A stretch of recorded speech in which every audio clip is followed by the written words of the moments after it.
I'm sorry. I have to assume there's a conspiracy. The conspiracy is that the Republicans are secretly funding climate change activists to help the Republicans win.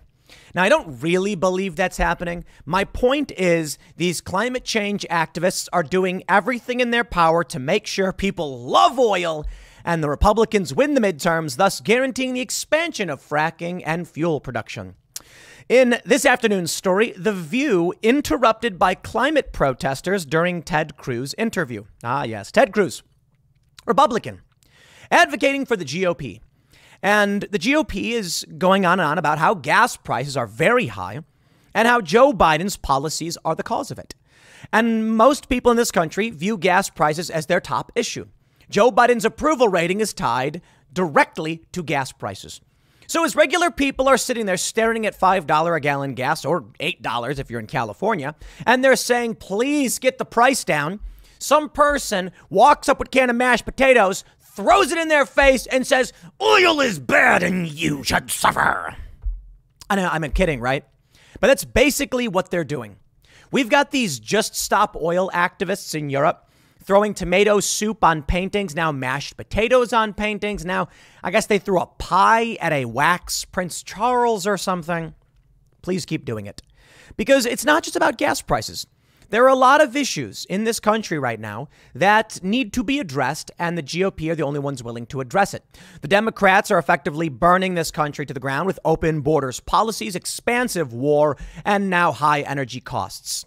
The Republicans can do a lot. School choice, I'm looking forward to that. And it's all thanks in part to these climate change protesters protesting Ted Cruz that regular people are going to be reminded exactly who it is who is making it cost more money for your gas. Here's a clip. Daniel Turner has it from The View. Climate protesters throw soup on a Van Gogh, mashed potatoes on a Monet, and now shout down Ted Cruz on The View. So much for tolerance. Let's hear what they have to say. Here's the clip. Cause of it. And that is when the federal government spends too much money. Okay. We have seen trillions and trillions of dollars spent by Joe Biden and the Democrats. Just last year, the federal government took in $4 trillion in tax revenue. It's the most money in history we've ever taken in. The problem is we spent nearly $7 trillion, and that's what we do cover climate here, guys. We do cover climate. Ladies, excuse us. Let us do our job. Let us do our job. We hear what you have to say, but you got to go. That's right. You got to go. You got to go. Apparently, they'd apologize to Ted Cruz over this stuff. Whatever, man. It's nothing but good for the Republicans. And that's probably why Whoopi Goldberg got so mad. Because right now you got millions of people watching a bunch of clucking while Ted Cruz is talking about his positions. And people want to know, why is gas so high? And this, they're going to put pressure on Whoopi Goldberg and The View to come out and be like, we got to get fossil fuels out of there. And Ted's going to be like, sure, but that means higher gas prices. So if you'd like to advocate for that, just please look at the camera and tell the public right now that you want Democrats to remove fossil fuels, and then they can feel it at the pump. How about that? From The View. Well, Cruz is talking about the economy, sidestepping a question about abortion rights. Oh, there we go. What sounded like several people in the audience began shouting. Whoopi Goldberg says, you got to let us do our job. Quote, they're accusing us of not covering climate change, said co-host Sunny Hostin, who then disputed the charge by noting The View covers climate change frequently. After the protesters briefly quieted down and apparently were removed from the audience, the Cruz interview started up again, only to be interrupted by another shouted protest. At this point, the broadcast went silent, with moderator Goldberg seeming to glare at the shouters. After the commercial break, co-host Ana Navarro apologized to Cruz, saying, I'm sorry this happened in our house. Oh, it is so bad. This is not good for Democrats. It is unreasonable. The View, even Whoopi Goldberg looked pissed, and she's a lefty. Man, these people do not understand. They are sabotaging the Democrats right now. Even with the protests, Cruz's appearance promised to prompt heated discussions around the show, and certainly kept that promise. After being asked by the January 6th storming of the Capitol, Cruz attempted to switch the conversation to Hillary Clinton and Antifa. When Navarro and Clinton conceded the election to Donald Trump, Cruz conceded when Navarro said Clinton conceded the election to Trump. Cruz took out a piece of paper that seemed to have more talking points on it, speaking loudly and prompting Navarro to ask him to lower his voice. I know you come here to sell a book and pick a fight, she said, But we're not going to do that today. Cruz was plugging his new book, Corrupted Justice. All right. Hey, I'll play a game for all the moderates out there and all the regular people who don't care for the partisan pandering. I think Donald Trump's fraud narrative is ultimately a waste of time. And it's because it's been muddied up by people like, Lynn Wood and Sidney Powell. People got this crazy story about, Venezuelan servers and other stuff. And I think the real issue, if you want to talk about the shadow campaign to save the election, so writes Time magazine, then we got to talk about ballot harvesting, early voting, month-long early voting, mail-in voting. Did I say that one?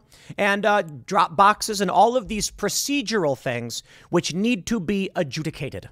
That is a very important question. And I'm willing to listen to that. But this is why I say the fraud narrative got muddied up. So right now I'll say this. January 6th, bad. People who had weapons there should be arrested and charged. And I've seen photos. Yeah, some people were armed. I was wrong about that in the past. I thought they had these crazy stories. Well, I'll put it this way. They had these crazy stories about dudes with like rifles and stuff. Maybe, I don't know about that, but I've seen photos of people who did appear to have weapons. We'll see how that gets litigated out or adjudicated. But all those people that were rioting, lock them up. I don't care if you're a rioter for Trump or against Trump. Don't go smash stuff and don't try to storm into a building. And guess what? January 6th, trying to break into the Capitol, substantially worse than trying to break into a mom and pop shop for a lot of reasons. However, breaking into a mom and pop shop at the individual level, I believe, let me try and clarify. A large group of people trying to break into the Capitol during the counting of the electoral votes is worse than like a riot in a neighborhood. But breaking into a mom and pop shop, in my opinion, is worse on an individual level. Targeting innocent working class people who are not political, that's stepping over the line. Now, I suppose this is why these people, well, no, it's all political. I'll keep it simple. January 6th was bad. People who wandered into the building, the trespassing charges slap on the wrist, as we've seen, fine. People who are fighting with cops, lock them up. Now, what's that? You bring up Hillary Clinton? Let's play both games. Hillary Clinton spent how many years claiming Trump didn't really win? These people are blue and on. They screamed about Russia taking over the election, and that was all fake news. Fake, fake, fake. Okay? This is why I don't like the Venezuela, Germany, weird, stupid narratives that were circulating after the election. And I don't care for the gaslighting. That was the big fraud narrative. The big fraud narrative, I said, no, that's ridiculous, was Venezuelan servers, shootouts by the CIA in Germany, satellites, and a bunch of other crazy stuff. Are there potentially weird things like voting machines connected to the internet and all that stuff? We've seen reports of that stuff. I think you gotta file a lawsuit. But the big issue that you need to pay attention to is always going to be procedure. No one needs to ship servers to Germany. All you need to do is ballot harvest. And if they keep changing the rules to benefit themselves, it'll make it easier and easier for them. So that's a civil lawsuit about the rules of an election, not fraud. People thought they were going to be Chinese fake ballots and stuff. And it's like, they tricked you, bro. They tricked you into believing all that stuff. Meanwhile, they're playing games like this. It's all politics. But anyway, I digress. I don't want to get into all that stuff. Here's what I want to talk about. German protesters arrested after throwing mashed potatoes at Monet painting that sold for $110 million. Quote, "The painting is not going to be worth anything if we have to fight over food," said one of the two activists protesting climate change. The painting was unharmed, the museum said, because they're behind glass. Come on, you don't want people touching this. And I think they got to protect it from the environment anyway, so that it might even actually be, hermetically sealed or something. But these people, these climate activists, please keep doing this. Keep generating more and more attention as to those who are making gas cost more money. Here we go. These are two stories from today. Just Stop Oil protesters arrested after throwing cake at King Charles III waxwork. Activists are carrying out action every day this month to call to end new oil and gas licenses. Yes, please. Please keep advocating for that. Now, I know it's in Europe, but this news makes it across the pond here, and then we're reminded just who it is who wants to ruin your life and make everything cost more. Now, my friends, did you know that there was a big story about starfish disintegrating? Did you see that one? That's scary. We don't know exactly why. They think it may be a disease. Some think it may be ocean acidification or heavy metals. But starfish were actually disintegrating. Creepy. We're hearing about heavy metals in fish, mercury levels in tuna. How is it possible? Mercury in tuna? What's going on? Pollution, man. Plastics, metals, nasty stuff. Yeah, we got to clean up our act. We have to be better stewards of the earth. I can recognize that. I can also recognize, this is a great point that Jeremy Boring made, without the human experience, there is nothing. We live for the human experience, not the experience of trees. What would Earth be like if it was just trees? I'm sure it'd be fine, but it wouldn't be anything because everything we experience is based on our human perception. We find trees beautiful. Some people do, some people don't. But without humans, there isn't anything anyway, because we live for us. That doesn't mean we should not be good stewards of the earth. In fact, it means we need to be. We need to protect the earth so we can live on it. But I'll tell you this, if the idea is to just stop oil, well, that means people are going to die. A lot of people are going to die. So I hope you're ready for that. When there is a strain on resources and overpopulation, you get disease and suffering. They don't understand what this means. Now, I suppose you could try and advocate for people to have less kids. That's exactly what they're doing. But having kids is part of the human experience as well. That's why I think the solution is technology.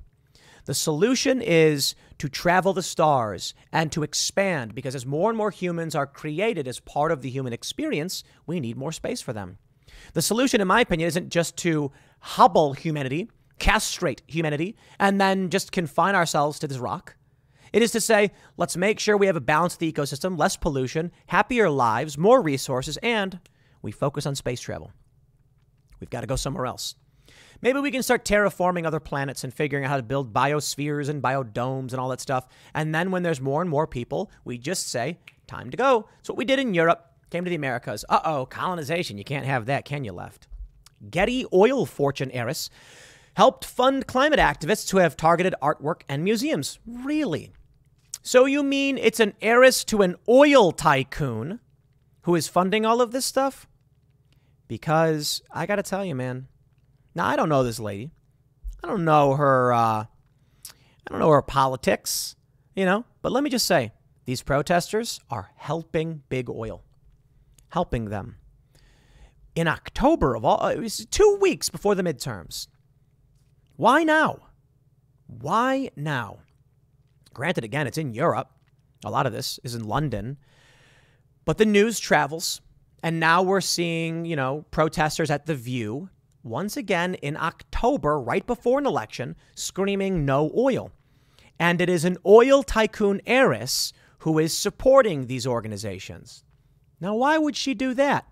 Could it be that she's saying, it's blood money that I inherited and that it is bad? Or is she saying, the stock that I inherited from all of the oil companies that I have a stake in needs to go up, not down. And the simplest way to do it is to make sure the Republicans win, and then we drill, baby, drill. I don't know this lady. She can do whatever she wants. I'm just pointing out, okay? Right now, these activists are doing everything in their power to help the Republicans. From CNN Business, Biden can't do much to bring down gas prices, but a recession can. That's the game. Yeah, a recession can bring down prices. Okay. That's hilarious. They're basically telling you, there's a recession coming and it's the Democrats' fault. It's going to bring down gas prices. Okay. Seriously? From Slate, this week in gas prices, the only thing that matters in American politics. Introducing Gassed, a semi-regular look at the pump that could call the midterms. That's all that matters. You guys see that Eric Schiff thing? It was really funny, where it's like, it looked like a Babylon Bee or SNL skit. The family's at dinner. And then the cops show up and they're like, ma'am, you're under arrest for terminating a pregnancy. And then she's like, what? No, that's my personal business. And the husband's like, nobody's touching my wife. And they pull their guns on him and they're like, we're just enforcing the law. I thought it was hilarious because it was so ridiculous. But I was saying this before. For those that have seen all my videos, not everybody watches every video, but the joke I made was at the end, as she's being mercilessly beaten by the police, the husband should be like, well, at least gas is $1.50. And then the cops go, that's true. And then she looks up and smiles with like missing teeth and black eyes. She's like, yeah, gas is $1.50. I guess it's worth it. The joke there, which would play well for either side, to be honest. To the leftists, ain't nobody cares about your culture war issues or your activist issues. They care about the cost of gas. And the same, I think the right can recognize that as well. Democrats keep pandering on this stuff. Ain't nobody cares. Look, I got a diesel truck. When I heard that we need it for moving the mobile studio and for hauling stuff, when I heard that we had 25 days left of diesel, that's the lowest it's been since 2008. It doesn't mean we're going to run out. It means we need to replenish it. I was just like, yo, what are they doing? Diesel's through the roof. It's like $5-6 a gallon where I'm at. Man, that's crazy. So we don't really use it that often. But we got a whole bunch of, we have construction going on right now for the new headquarters. This big facility, 40-foot tall building. It's going to be massive. It's going to be I don't know how to explain it, but we're going to have 3 stories in one area and then big open space in another and stage and all that stuff. We're going to be doing a lot of awesome stuff. Plus, we're renovating an old 1800s building to use as an office. We got a lot of work happening as we expand. And that takes diesel. All the machines, everything. It's taken a year to get the materials. And you know who I have to blame is Joe Biden. Hands down. Under Donald Trump. Man, I really wish I took advantage of this back then. But we were in the Jersey area, and we can only expand as we have the resources to expand. But I'm feeling it. I'm trying to expand this business. We want to hire more people. We want to do more work. We want to generate more revenue, and we want to grow this media and culture enterprise. And we're jammed up.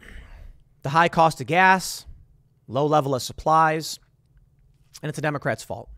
So I know who I'm voting for in November, or I should say, if I were you, I would be advocating for not voting Democrat. It's the simplest way to put it. Because I don't want to be too much of an advocate, but I want to say Republicans got a lot of bad in them. Like the Republican Party's got a lot of bad people, and they got a handful of good people. Democrats are mostly just bad. They vote in lockstep for things like war and high gas prices. You got the Libertarians. I really wish the Libertarians could win. Not all of them. Not all the Libertarians. I'm not a fan of all of them. Dave Smith's great, but there are some of them that are just bombastic, and it's like, dude, come on. The Libertarians, they're doing a lot better with the Mises Caucus. That's for sure. I think if you want gas prices coming down, it's a vote for Republicans across the board. They're going to help the oil industry. Oh no. The left is recoiling in horror. What's wrong with the oil industry? Why do you not like them? Is it because you've been told by the TV over and over again that climate change is a problem? Let me remind you that Joe Biden promised to get us off fossil fuels and then went to Saudi Arabia and begged them to pump more. How can both of these things be true? That Democrats... Let me simplify it for you. If Democrats here at home are stopping the Keystone Pipeline fracking and trying to stop fossil fuels, and they're draining the Strategic Petroleum Reserve, but they're asking OPEC to drill, baby, drill. The issue is not fossil fuels. It is destroying this country, sending profits to Saudi Arabia, and keeping us addicted to oil the whole time. So as these protesters come out and say, "End the oil leases," who are they serving? Who are they helping? Well, in the end, there's one result we're going to see here in the United States.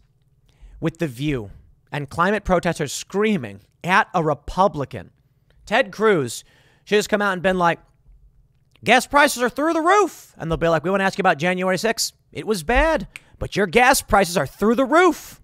And they're going to be like, don't you think something should be done about these people and they should be charged and arrested?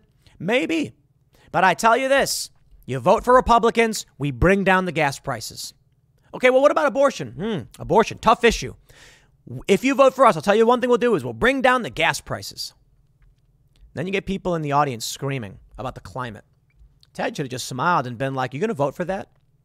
America, if you vote for these people, your gas will become more expensive. You remember under Donald Trump, $1.84 average. Then, with the Democrats, it's spiked up to over $5 on average. That's not an accident. That's not a coincidence. It's policy. Now, come on, I know. Under Trump, you had a major surplus because demand was down. I get it. That helped. But even before this, gas around $2, $2.30 under Trump. Trump wanted the oil industry producing more fuels, more natural gas. Yeah, that means fracking. So make your choice. I had Doug Mastriano on the Tim Cast IRL show last week. He said that they want to frack in PA. They want to drill for oil. They got it. There's a lot of oil there, and they can bring down the cost of gas, and they can export even to our allies. And he said when it came to fracking, we want to make sure we put up barriers to make sure none of this fracking fluid, proprietary fluid they use, is getting into the groundwater. That's tough. I'm not sure you can pull it off, to be honest. It may actually result in pollution. It's a tough call, huh? Let me tell you. How about this? Decide for yourself. Do you want cheaper gas or do you want to stop fracking? But don't forget, when they're telling you they're going to stop fossil fuels, they're going to the Saudis and asking for more. So I don't think they're being honest. I think what they're really saying is pollute their country, not ours. Hey, I can respect it as long as you're being honest. I don't necessarily agree with it. The idea is we'll get them to drill, frack, and pollute and destroy their desert nation, and we'll keep our trees beautiful and pristine. I guess. I don't like pollution. So what? Better someone else do the labor? That's what they do with China. China, make all the products, pollute like crazy, and live in smog, and we'll live clean. It's the capital city from the Hunger Games. I went to a mall in D.C. the other day, and I was flabbergasted. It was crazy. I was like, man, we're in the capital city. This is crazy. New York's kind of dirty. D.C. is nuts. I'll leave it there. Bravo, climate activists, for helping the Republicans. Next segment's coming up at 4 p.m. over at youtube.com/Timcast. Thanks for hanging out, and I'll see you all then.